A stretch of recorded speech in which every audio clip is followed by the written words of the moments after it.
Older then tradition. ఇది మన సాంప్రదాయాల కన్నా, మన పురాణాల కన్నా రెండింతల పాతది. కాశీ నగరం మనుషులు కట్టింది కాదు, రాజులు కట్టింది కాదు, స్వయంగా పరమశివుడు కట్టిన నగరం. కాశీకి అంతం లేదు. మేము కాలభైరవుడి గుడికి వెళ్ళాము. బ్రహ్మ పుట్టక ముందు శివుడు కాశీని నిర్మించాడు. కొంతకాలానికి బ్రహ్మదేవుడు జన్మించాడు. బ్రహ్మ సృష్టించడం కూడా మొదలు పెడతాడు. తను కనుక లేనిదే ఎన్నో ప్రాణాలు ఉండేవి కావని అహంకారం ఉండేది. అప్పుడు శివుని మూడవ కంటి నుంచి ఒక భయంకరమైన రూపంతో కాలభైరవుడు జన్మించాడు. అప్పుడు బ్రహ్మ చూసి, నా అనుమతి లేనిదే ఒక జీవి పుట్టడం, ఎవరు నువ్వని అడిగాడు. అహంకారంతో బ్రహ్మ, నేను లేనిదే భూమి లేదు, ఆకాశం లేదు, నేను లేనిదే దేవతలు లేరు, అసురులు లేరు.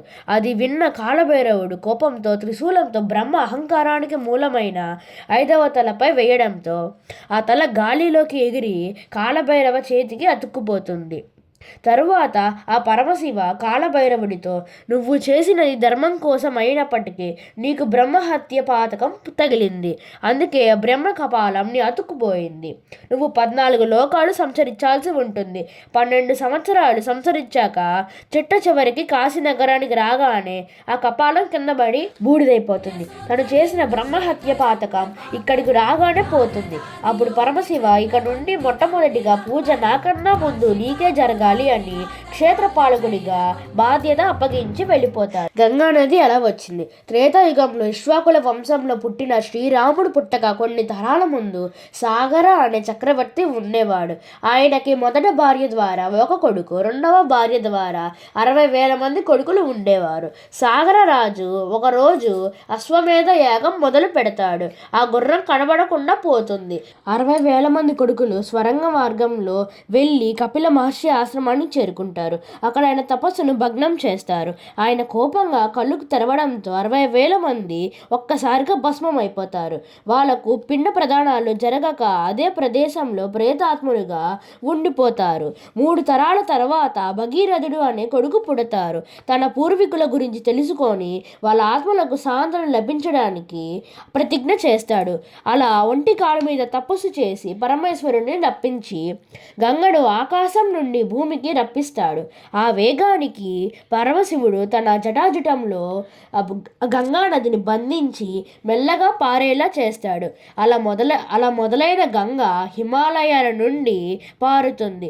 ఒక్కసారి ఆ గంగ సాగర కుమారుల భస్మమైన చోటుకి రాగానే వాళ్ళ ఆత్మలకు మోక్షం లభించిందని చెప్తారు. అందువలనే చనిపోయిన వాళ్ళ అస్థికలను గంగలో కలిపి వాళ్లకు మోక్షం లభిస్తారు. ఒకరోజు విశ్వామిత్రుడు హరిశ్చంద్రుడి కలలోకి వచ్చి, ఓ రాజా, మీరు చాలా గొప్పవారని విన్నాను. అడిగింది లేదనకుండా ఇస్తారని విన్నాను. మీరు విన్నది నిజమే, ఏం కావాలో అడగండి అన్నాడు. నాకు మొత్తం నీ సామ్రాజ్యం కావాలి అని అంటారు. అప్పుడు హరిశ్చంద్రుడు మొత్తం ఇచ్చేసి తన భార్య పిల్లలని తీసుకొని కాశీకి వెళ్ళి పొట్టగొట్టి కోసం కాటి కాపరిగా పనిచేస్తూ తన జీవనాన్ని కొనసాగిస్తాడు. అది చూసిన విశ్వామిత్రుడు, నీకు ఇంకా నిజాయితీ ఉందని తను పని చేసిన ఘాట్కి హరిశ్చంద్ర ఘాట్ అని పేరు పెట్టాగయ్యా శివ శివ నీవన్నీ వింత ఆటలే, పుట్టుక చావు యాతనాను రాసేను దుటి రాతలే. ఒక మనిషికి మోక్షం లభించాలంటే కొన్ని జన్మల పాటు తపస్సు చేయాలి. కానీ కాశీలో మాత్రం చనిపోయి దహనం అయితే చాలు, మోక్షం లభిస్తుంది. అన్నపూర్ణాదేవి. శివుడు ఒకసారి పార్వతీదేవితో, ఈ ప్రపంచంలో ప్రతిదీ మాయే, అది శరీరమైన ఆహారమైనా అని అంటారు. అప్పుడు పార్వతీదేవికి ఆహారం మాయే అనే మాట నచ్చలేదు. ఆహారం లేకపోతే ఈ ప్రపంచం ఎలా తల్లకిల్లిపోతుందో చూడండి అని తన అన్నపూర్ణ శక్తితో మాయమైపోతుంది. నదులు ఎండిపోయి, ఆకులు రాలిపోయి, ఆహారం లేక సాధారణ మనుషులు, దేవతలు, ఆఖరికి పరమశివుడు కూడా ఇబ్బంది పడతాడు. ఆ సమయంలోనే పార్వతీదేవి అన్నపూర్ణగా మారి కొలువయ్యింది. అప్పుడు ఆహారం మాయ కాదని అర్థమవుతుంది. చేతిలో ఒక పాత్ర పట్టుకొని నించున్న శివుడు.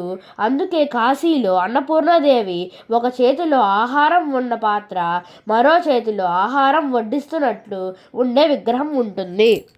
చంద్రకు బావి. ఈ బావి స్వయంగా చంద్రుడే తవ్వాడు అని పురాణాలు చెప్తాయి. ఈ బావి ఎందుకు తవ్వాడంటే దక్ష ప్రజాపతికి మొత్తం 84 మంది కూతుర్లు ఉన్నారు. అందులో 27 మందిని చంద్రుడే పెళ్లి చేసుకుంటారు. ఈ 27 మన జాతకంలో ఉండే 27 నక్షత్రాలు.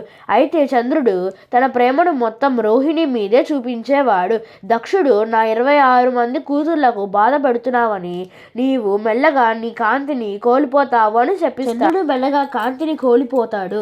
ప్రపంచం అంతా తిరిగి కాశీకి వచ్చి జ్యోతిర్లింగం దగ్గర బావిని తవ్వి ఆ నీటిలో స్నానం చేసి లింగానికి పూజ చేసేవారు.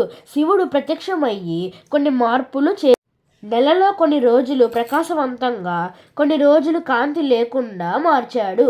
అప్పటి నుంచి చంద్రుడు పౌర్ణమి, అమావాస్య రావడం మొదలయ్యేవాయి.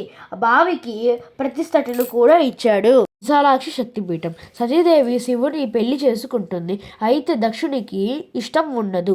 ఒకసారి దక్షుడు మహాయజ్ఞం చేస్తాడు. పిలవకపోయినా మన నాన్నే కదా అని వెళ్తుంది. అక్కడ దక్షుడు చాలా అవమానిస్తాడు.